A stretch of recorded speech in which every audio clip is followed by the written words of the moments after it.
کافی میں ہر امام اپنی موت سے آگاہ ہوتا ہے، جب تک وہ نہ چاہے اسے موت نہیں آ سکتی، اور اس سلسلہ میں باختیار ہوتا ہے۔ تو کیا آپ سمجھتے ہیں کہ ایسا عقیدہ، کیا آپ یہ نہیں سمجھتے کہ یہ عقیدہ قرآن مجید کی ان آیات کی صریح خلاف ہے جس میں لکھا ہے کہ موت کب آئے گی؟ دوسرا نقطہ اگر کہ میں وہاں قتل ہو جائیں، اچھا چلیں وہ نقطہ میرے طرف سے چھوڑیں۔ وہ یوشکو دیکھیں مسلم کی حدیث ہے کہ نبی صلی اللہ علیہ وسلم کو اپنی موت کا خبر تھا، انہوں نے خبر دی یوشکو ان یاتینی رسول ربی فاجیب، انہوں نے خود حجۃ الوداع میں کہا کہ بہت قریب میری موت آنے والی ہے، رسول صلی اللہ علیہ وسلم کو پتہ تھا، انہوں نے خبر دی تھی۔ تو یہ دیکھیں اگر کسی شخص کو وہ اللہ نے پیغمبر کو خبر دی ہے، فرشتہ بھیجا، تو یہ قرآن کے خلاف نہیں ہے کہ موت کے تو صرف خدا جانتا ہے، لیکن وہی خدا وہی اللہ اگر حبیب صلی اللہ علیہ وسلم کو بتائیں کہ آپ کا موت اس وقت آنے والا ہے، آپ کا مدت حیات ختم ہونے والا ہے، تو اس میں کوئی وہ نہیں ہے، ٹھیک ہے نا۔ اہل بیت طاہرین علیہ السلام اللہ تعالیٰ کے رسول صلی اللہ علیہ وسلم کے وارث ہیں، ان کے علم ان کو ملی ہے، اگر یہ اپنی موت سے باخبر ہیں کہ فلان مدت میں ہماری موت واقع ہوگی، ٹھیک ہے نا، اس وقت اللہ کی رضا ہے کہ ہم اس دنیا سے چلے جائیں، تو یہ اس میں کوئی وہ نہیں ہے۔ اور یہ حدیث میں موجود ہے کہ اللہ تعالیٰ موت کو ائمہ طاہرین علیہ السلام پہ مسلط نہیں کرتا، ہمیشہ ان کی مرضی ہوتی ہے۔ اللہ کا رضا یہی ہے کہ آپ اس وقت مر جائیں، اگر وہ چاہیں زیادہ دنیا میں رہنا چاہیں زیادہ رہ سکتے ہیں، ان کو یہ آپشن ہے، ان کے اپنی اختیار سے ہوتی ہے، لیکن وہ ہمیشہ اللہ کی رضا کو چاہتے ہیں کہ اللہ کا راضی یہی ہے کہ اس وقت ہم دنیا سے چلے جائیں، تو وہ موت کو قبول کر لیتے ہیں، ٹھیک ہے نا، یہ حدیث میں موجود ہے۔ تو یہ سوال کو آپ نے ایڈریس کر لیا تھا۔ امام موسیٰ کاظم رضی اللہ تعالیٰ عنہ فرماتے ہیں قیامت کے روز سوال کیا جائے گا وہ صحابی کہاں ہیں جنہوں نے بیعت شکنی نہیں کی۔ آپ نے بالکل ترتیب بدل دی، وہ ان کے جو سوالات تھے پیچھے والے رہ گئے، آپ آخر میں چلے گئے۔ بہرحال مجھے یہ حدیث نہیں معلوم، ٹھیک ہے نا، یہ حدیث نہیں معلوم۔ میں آپ کو بتاتا ہوں ہمارے ہاں اچھے صحابہ بہت سارے ہیں۔ نہیں سر، وہ یہ رہ گئے تھے نا، ایڈریس نہیں ہوئے تھے، یہ وہ سوال ہیں۔ ہاں تو یہ آخر میں نا، یہ سے پہلے بہت سارے آپ نے سوال چھوڑ دیا، آپ آخر میں چلے گئے، یا آپ نے بالکل ان کا وہ مجھے جو لسٹ ملی ہے نا اس سے میں نے دیکھا تھا، ٹک کرتا تھا یہ ہو گئے ہیں اور یہ رہ گئے ہیں۔ ترتیب میں رب پوچھ لیتے تو اچھا تھا کہ تاکہ لوگوں کے لیے ترتیب میرے پاس پی ڈی ایف تھی سر، پی ڈی ایف اس میں سے میں نے دیکھا ہے، نمبر 1 پہ ہو گیا ایڈریس، دوسرا ہو گیا، تیسرا اس میں سے یہ تھے۔ آپ نے تو پھر بہت سارے چھوڑ دیے، پر اگر اس میں بہت سارے چھوڑ دیے، ابھی آ رہے ہیں، ابھی اچھی اب سنیں، دیکھیں یہ کتاب خصال شیخ صدوق رحمہ اللہ کی، یہاں پہ حدیث ہے حضرت امام جعفر صادق علیہ السلام کی کہ انہوں نے پورے شرائع اسلام کا خلاصہ انہوں نے لکھا ہے کہ شریعت اسلام دین اسلام کی چیز کا نام ہے۔ فرمایا ہادی شرائع الدین لمن اراد ان يتمسك بها واراد الله هداه، یہ اسلام کی شریعت ہے، جو چاہتا ہے کہ شریعت کی اتباع کرے اور اللہ اس کی ہدایت دے دے، تو یہ خلاصہ ہے اسلام کا، کئی صفحات کا ہے، اسی میں یہ واجب ہے کہ رسول امام جعفر صادق علیہ السلام نے فرمایا وحب اولیاء اللہ والولایۃ لهم واجب ہے، اولیاء اللہ اور ان کی محبت اور ان کی دوستی واجب ہے، والبراءۃ من اعدائهم واجب ہے، اور اولیاء کے دشمنوں سے براءت واجب ہے۔ اور پھر اس کے بعد فرمایا کہ اچھا وہ کون ہے جو اعداء ہیں، وہ انہوں نے بتا دیا یہاں پر۔ پھر فرماتا ہے والولایۃ للمؤمنین الذین لم یغیروا ولم یبدلوا بعد نبیہم صلی اللہ علیہ وآلہ، ان مؤمنین کی محبت اور ولایت جو نبی صلی اللہ علیہ وسلم کے بعد تبدیل نہیں ہوئے، تغییر نہیں پائے، واجب ہے۔ کون ہے؟ یہ مثال ہے، یہ کمپلیٹ لسٹ نہیں ہے، یہ صرف مثال ہے۔ مثل سلمان الفارسی، ابی ذر الغفاری، والمقداد بن الاسود الکندی، وعمار بن یاسر، وجابر بن عبد اللہ الانصاری، وحذیفہ بن الیمان، والحیثم بن التیہان، وسہل بن حنیف، وابو ایوب الانصاری، وعبد اللہ بن صامت، وعبادہ بن صامت، وخزیمہ بن ثابت ذی الشہادتین، وابی سعید الخدری، ومن نحا نحوہم، اور جو ان کی طرح دوسرے بھی تھے جو وفادار رہے اہل بیت علیہ السلام سے، وفعل مثل فعلہم، اور ان کی کردار انہی جیسا تھا، تو ان سے ان کی محبت اور ان کا احترام، ان کی تکریم واجب ہے۔ یہ جو کہتا ہے نا کہ وہ انہوں نے جو کہا تھا کہ امام کاظم علیہ السلام کی حدیث ہے کہ قیامت کے، وہ مجھے نہیں ملا، انہوں نے خود بھی کوئی ریفرنس نہیں دیا کہ کس کتاب میں ہے، کس صفحے پر ہے، میں نے ڈھونڈنے کی کوشش کی، مجھے نہیں ملا۔ اگر ایسی کوئی حدیث ہے تو اس کے الفاظ ایسے ہوں گے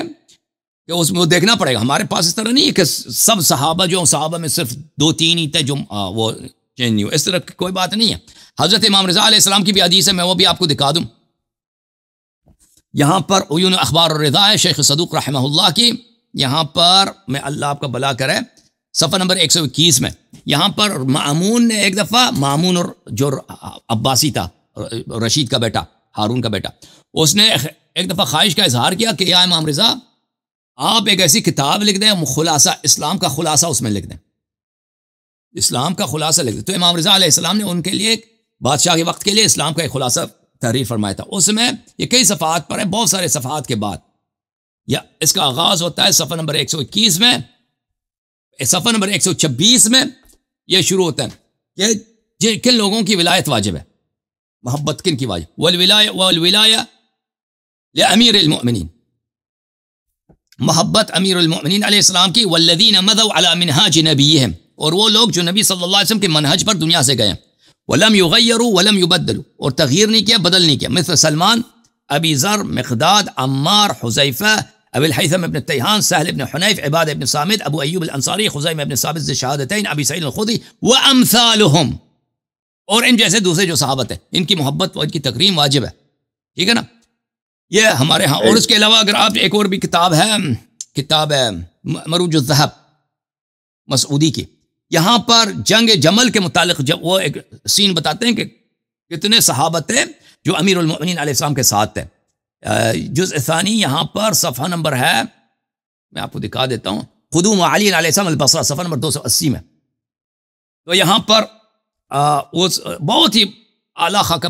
پیش کرتے ہیں کہ جنگ جمل میں کون لوگ آئے تھے۔ لما قدم علی علیہ السلام البصرہ دخل مما یلی الطف فأتى الزاویة فخرجت انظر الیہ، راوی کہتا ہے کہ امیر المؤمنین علیہ السلام جب بصرہ ہے تو وہ دریا کے کنارے سے آئے، دریا کا جو ساحلی علاقہ ہے اس جانب سے بصرہ شہر میں داخل ہوئے، تو میں وہاں پہ گیا تھا ان کو دیکھنے کے لیے۔ میں نے دیکھا کہ وہ 1000 سوار کے 1000 کے قریب سوار تھے، ان کے پاس گھڑ سوار، ان کے سولجرز تھے، ان کے سپاہی تھے، ان کے ساتھ یتقدمہم فارس علی فرس اشہب، میں نے دیکھا کہ ان سب سے آگے ایک گھوڑا ہے، اس پہ ایک شخص سوار ہے، اس گھوڑے کا رنگ جو ہے کالا اور سفید مکس ہے، علیہ قلنسوہ، ان کے سر پہ ایک ٹوپی ہے، وثیاب بیض، ان کے کپڑے سفید ہیں، متقلد سیفہ، ان کی تلوار ان کے گردن پہ لٹک رہی ہے، ومعہ رایہ، اور ان کے پاس ایک رایت بھی تھا، ایک علم بھی تھا، وَإِذَا تِيجَانُ الْقَوْمُ الْأَغْلَبُ عَلَيْهَا الْبِيَاضُ وَالصُّفْرَةُ،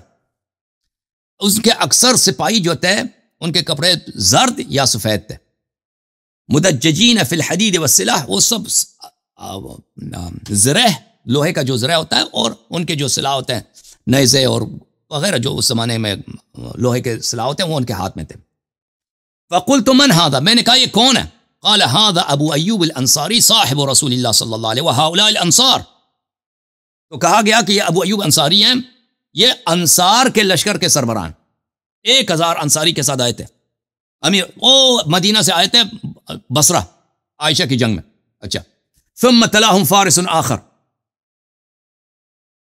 پھر ان کے پیچھے میں نے دیکھا ایک اور سوار آ رہا ہے، علیہ امامۃ الصفراء، اس کے سر پہ زرد رنگ کی پگڑی تھی، ثیاب بیض، کپڑے اس کے سفید تھے، متقلد سیفا متنکب قوسا، اس کے گردن پہ اس نے ایک تلوار لٹک رہا تھا، اور ایک کمان بھی اس کے گردن سے لٹک رہا تھا، معہ رایت، اس کے پاس اس کے ہاتھ میں بھی ایک پرچم تھا، ایک جھنڈا تھا، علی فرس اشقر، ایک بہت ہی خوبصورت گھوڑے پہ وہ سوار تھا، اس کے گھوڑے کے مختلف رنگ تھے۔ اچھا، فی نحو 1000 فارس، اس کے پاس بھی 1000 کے لگ بھگ سواری تھے، گھڑ سوار تھے۔ میں نے کہا یہ کون ہے؟ قال هذا خزیمہ ابن ثابت الانصاری ذو الشہادتین، کہا گیا کہ یہ خزیمہ 1000 سواروں کے ساتھ یہ آیا ہے۔ ثم مر بنا فارس آخر على فرس کمیت معتم بعمامۃ صفراء، اچھا، اس طرح وہ بہت سارے کو ذکر کرتا ہے، بہت سارے صحابت ہے کہ ہر صحابی سینکڑوں یا ہزاروں کے ساتھ، اور ہر ان کے لشکر میں بھی سینکڑوں صحابہ شامل تھے جو امیر المؤمنین علیہ السلام کے نصرت کے لیے آئے تھے، ٹھیک ہے نا۔ تو اس طرح نہیں ہے کہ ہم صحابہ میں سے کسی کو نہیں مانتے، ٹھیک ہے نا۔ رسول صلی اللہ علیہ وسلم کے بعد صحابہ کی ایک بڑی تعداد نے غلط کام کیے تھے، اس کے بعد بہت ساروں نے توبہ کیا تھا، اور عثمان کے زمانے تک تو بہت سارے صحابت واپس مل گئے تھے امیر المؤمنین علیہ السلام کے ساتھ۔ جی سر۔ جی جناب، بہت شکریہ۔ آئیے ایک سوال تھا، حق بات چھپانے ذرا